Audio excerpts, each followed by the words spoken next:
Hey everyone, how's it going? I'm Nikki with Green Sprout Living. It's been about a month since I've been on here. I took a little break during the holiday seasons, and then we also got a little bit sick, so I had to take a week off.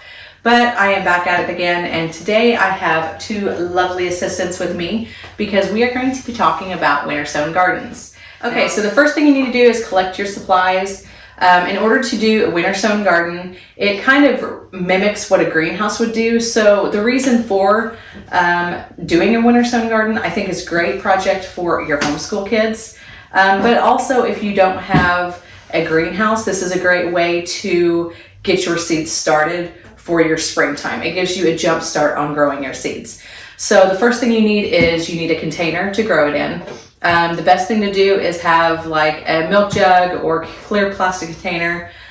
You can use pretty well any kind of reusable container to start your seeds in. I've seen where people use like yogurt containers and the bigger yogurt containers, butter balls, anything that you can put a clear plastic top on to just give that greenhouse effect. So we are going to be using these, I think they're 64-ounce juice containers. I have a milk jug and I have another one for this little lady. You need to have a soil medium to grow in, and that's your choice. You can either use the soil starting mix or you can use a potting soil that has the extra nutrients in it already. You need water, you need tape, a Sharpie or a razor knife to cut the top off of your jug, and a Sharpie to mark it. Now, the other thing that I don't have, which I will have to go get, is a drill or some way to poke drainage holes in the bottom. So I will be right back after I get that. Okay, I'm back with my drill and my drill bit. I'm using, I think it's a 1/4 of an inch drill bit. And what I'm going to do is I'm going to poke drainage holes in the bottom of each one of these containers. So that way you'll have drainage. So I'll go ahead and get that done.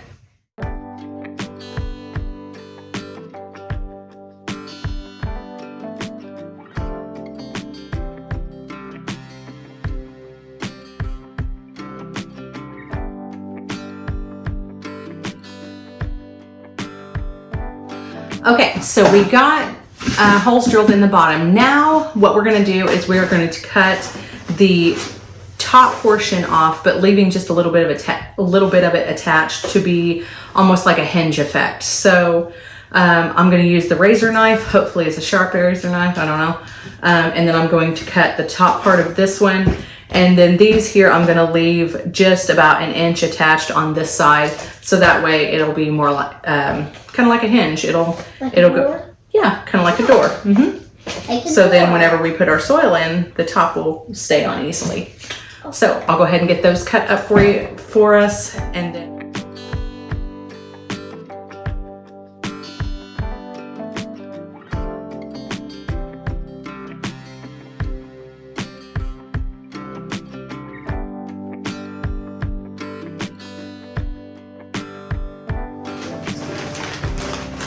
this is the soil. okay, let Bella do a scoop. There we go.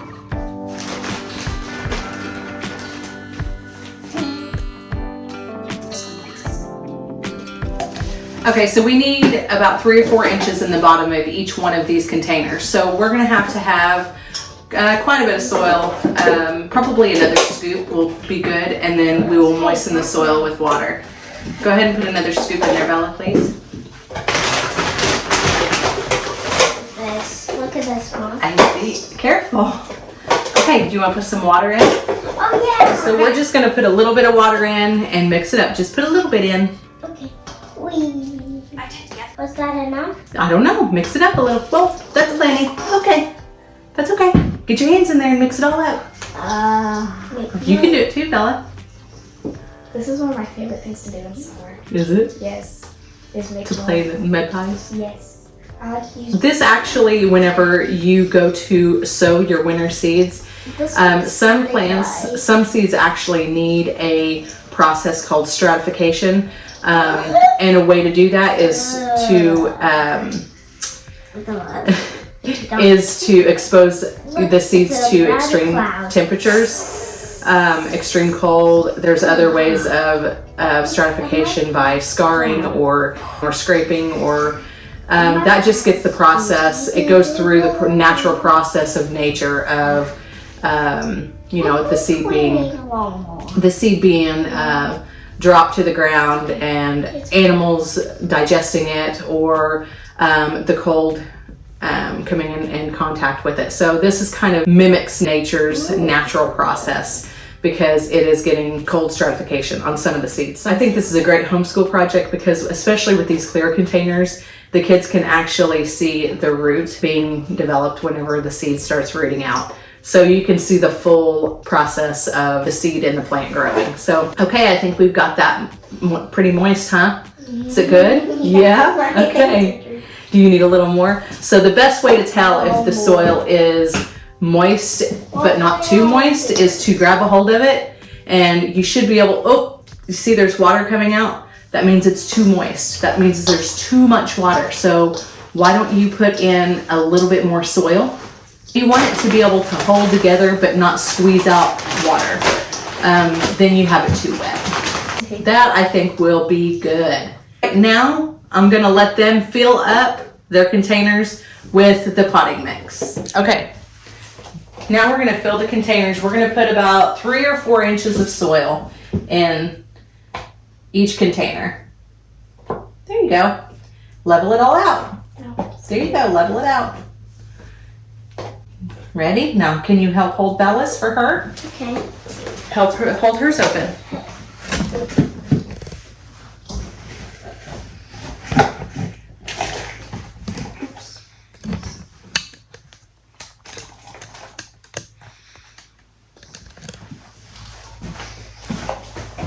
Is that good? That's good.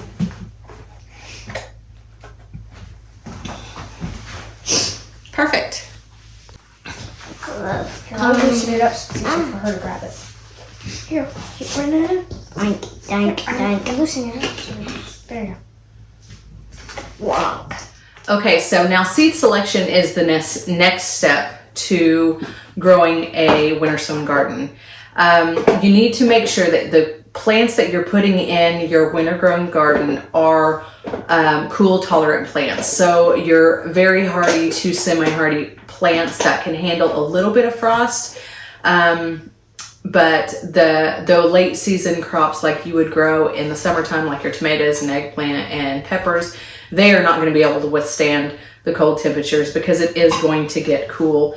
Even though this is a greenhouse effect, it is going to get some frost depending on where you're at. Now we are in zone 6B, so we will get some pretty cool weather here in January and February. So some of the plants that are very hardy that can grow in the winter sown gardens are things like kale, kohlrabi, leaf lettuces, onions, peas, which you like the sugar snap peas, huh? You might want to grow those. We have things like spinach and turnips.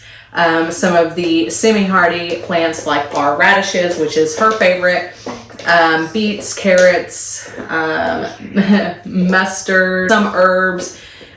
You can experiment with anything and see if it will grow. I think there is some flowers that you can put in. Chives will probably work. Sure. So we're going to pick our seeds now. What do you think you want to grow in yours, hon? What about kale? I like kale chips. Kale would be another good one. You like kale chips, so we'll work with kale and hers. What would you like to do in yours? Can I show you what the seeds are, and then you tell me what there are, because I can't read. You want to see which seeds we can use? Mm-hmm. You want to try sugar snap peas. Any of your brassicas are cool weather crops, so you could probably grow those. Chinese cabbage would be a good one to try in here. Broccoli, you could get a start of broccoli probably.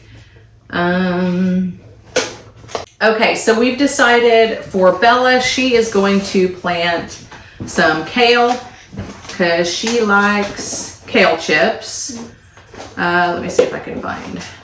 I have 2 different kinds of kale, so we're gonna go with the dinosaur kale for her. And then Josie found some frost hardy bachelor buttons, so she wants to do some flowers in hers. I am probably going to go ahead and do a salad mix. This is just the simple part. You just broadcast your seeds in and make sure that whenever you do put your seeds in, the one thing a lot of people mess up whenever they plant their seeds is they get them too deep.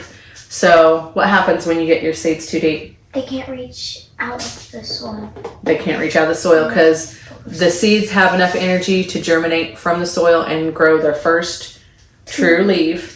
And then after that, they start photosynthesizing. So if they can't reach the top of the soil to get the sun, then they can't photosynthesize. So you only want to go twice as deep as the seed is wide, which for these little bitty things are pretty small.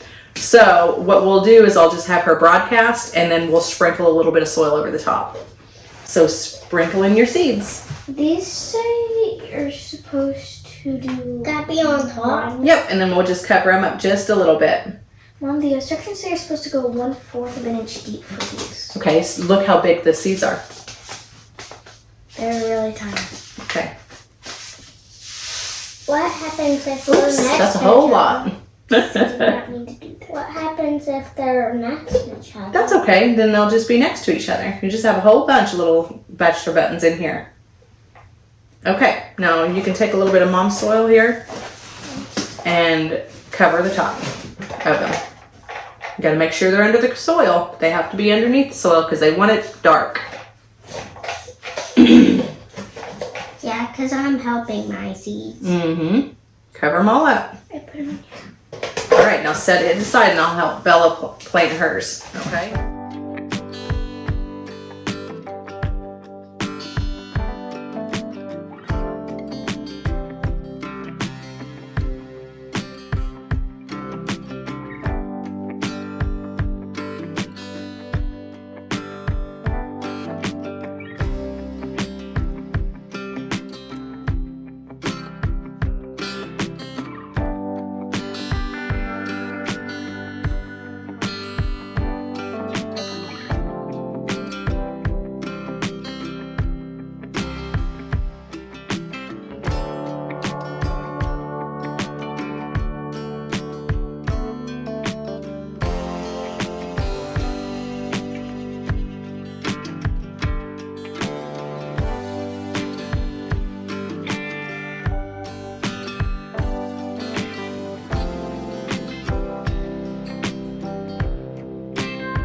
Okay, now that we've got it all planted, this may be overkill, but I always like to just kind of dampen the top layer and it kind of settles the seeds in. You don't have to do too much, but I just feel like that it will help settle the seeds in. Okay, now what we're gonna do is we're gonna cover the top.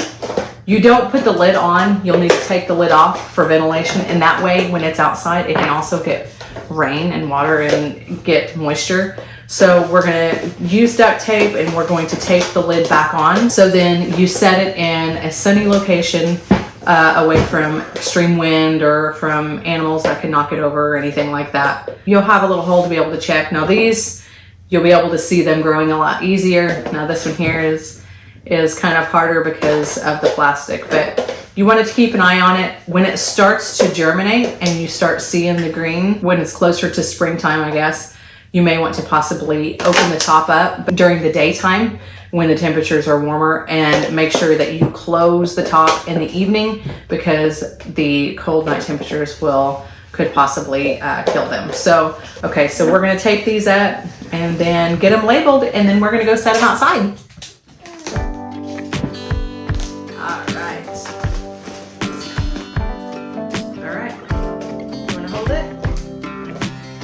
You want to try to tape yours shut by yourself? Okay.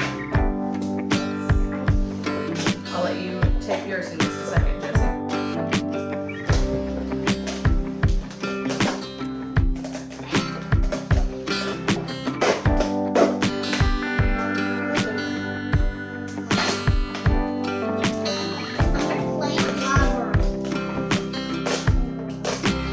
There we go.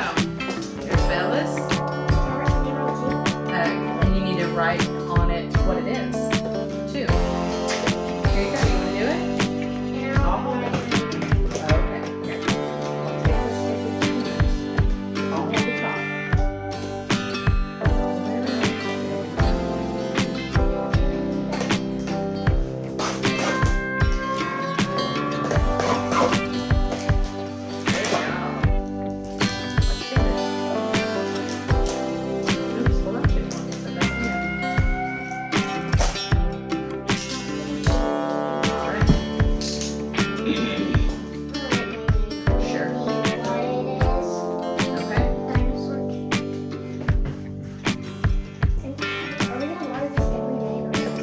they shouldn't need a whole lot of water because there'll be moisture outside.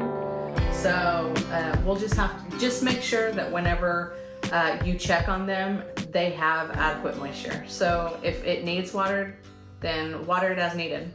Okay, now. I love plants. Oh, that's good. All right, now I'm gonna write what we did. Make sure, let's write the date too, so we know. Today is what is today? All right, so we're gonna put January 4th, and then we're gonna put bachelor button.